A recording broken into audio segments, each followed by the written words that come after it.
As the county jail continues to face overcrowding, community corrections provides a safe, alternative sentence that allows offenders to be productive within the community. Without the option of community corrections, the situation of jail overcrowding would be virtually insurmountable.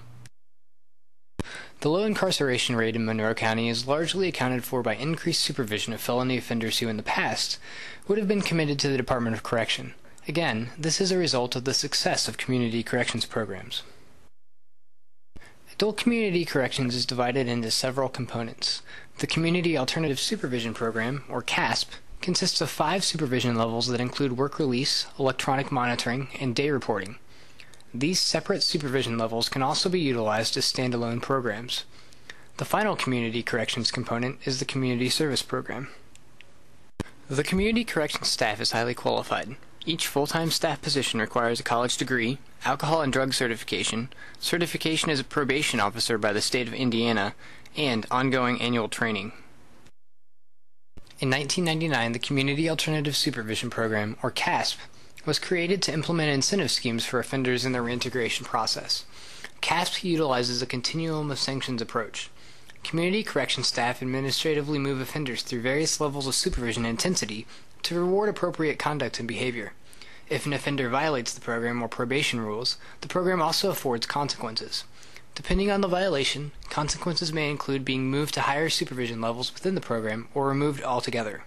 The 5 stages of incentives and supervision levels in this program motivate offenders to successfully complete required programming in less time, which maximizes staff resources.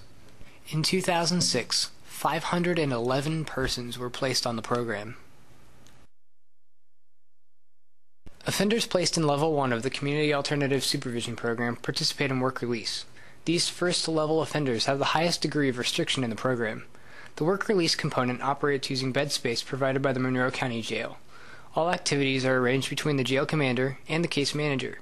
Inmates are only released to complete approved jobs in the community, ongoing educational pursuits, or attend rehab. In 1983, the program began with 4 small components and a set of noble goals: to enhance public safety through supervision of offenders, to facilitate offender reintegration into the community while fostering offender rehabilitation, to alleviate jail overcrowding with alternative punishments, and to increase offender accountability.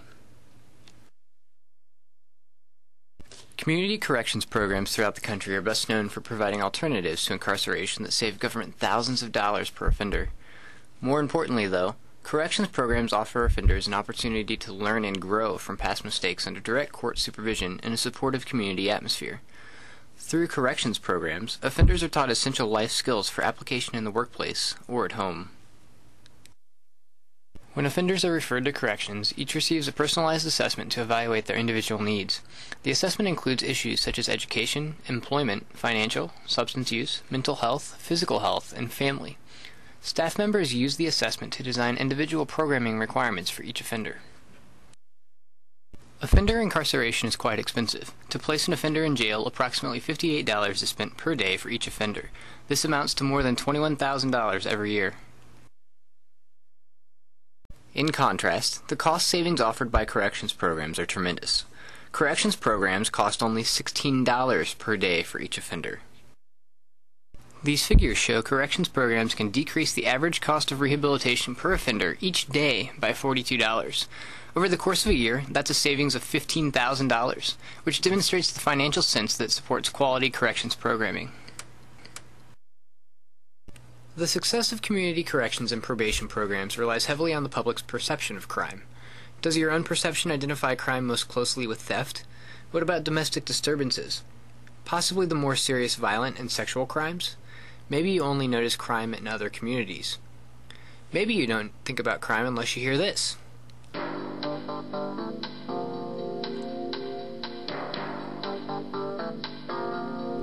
Or this.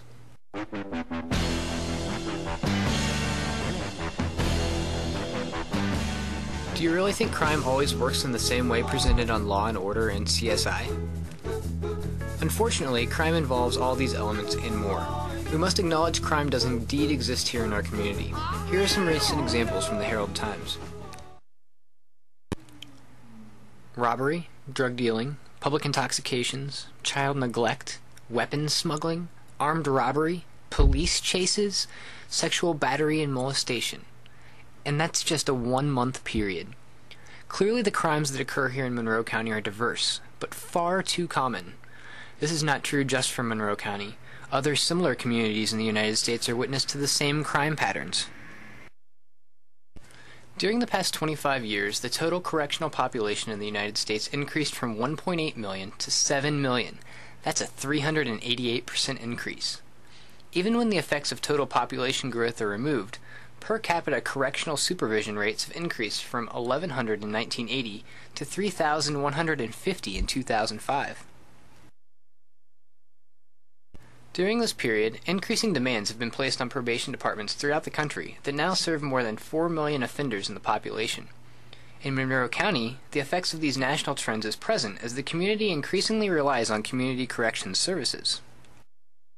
Due to the success and faith in community corrections, Monroe County judges have taken great strides to place offenders in community corrections programs, only sending offenders to the Department of Correction as a last resort. Monroe County has one of the lowest incarceration rates in Indiana, ranking 67th in the state, significant treatment. In CASP, in order to progress to the next level, offenders must complete 1/2 of their jail sentence on work release. Offenders placed on Level 2 of CASP have the freedom to return to their private residence under electronically monitored home detention, with an additional stipulation that they must report to community corrections staff each day. These Level 2 participants are required to report Monday through Friday for alcohol and random drug testing, and to gain permission from program staff to be active in their community. Offenders are required to participate in a combination of gainful employment, education classes, substance abuse treatment, life skills classes, or community service work totaling a minimum of 40 hours per week. Community corrections staff verifies compliance with these stipulations through daily offender check-in appointments, curfew checks, electronic monitoring, and home visits. In 2006, 100 offenders participated in the Level 2 component. Electronic monitoring can be confusing for those who have never been exposed to it, but the system offers community corrections and offenders opportunities otherwise not possible. Offenders are electronically monitored in home detention through the use of the Behavioral Interventions Home Guard system. The receiver units use radio frequency technology to monitor the presence or absence of offenders. This information is compared to schedule restrictions established by the corrections staff to determine an offender's compliance. In addition to the electronic monitoring through CASP, adult community corrections can enhance the electronic monitoring with GPS monitoring for specifically ordered offenders.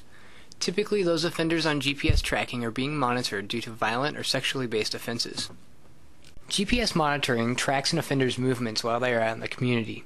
Exclusion zones can be outlined on satellite images and maps in order to alert community corrections staff if an offender travels into areas of the community he or she is forbidden to travel. This monitoring provides greater supervision of offenders while in the community. Offenders placed in the 3rd supervision level of CASP continue electronic monitoring in all program activities as described in Level 2, except for the daily reporting requirement. In Level 4, offenders are placed on a curfew. All of the activities in Level 2 and 3 are still required, and the offender is monitored through a curfew. This level grants the offender greater movement in the community, as well as a reduction in fees. In the 5th and final level of CASP, offenders are only required to report to corrections staff daily. There are absolutely no restrictions on movement. However, many conditions such as requiring substance treatment may be imposed. Between 2003 and 2006, this program had 1,500 participants. Over the same 4-year time span, the entire program realized a 74% success rate.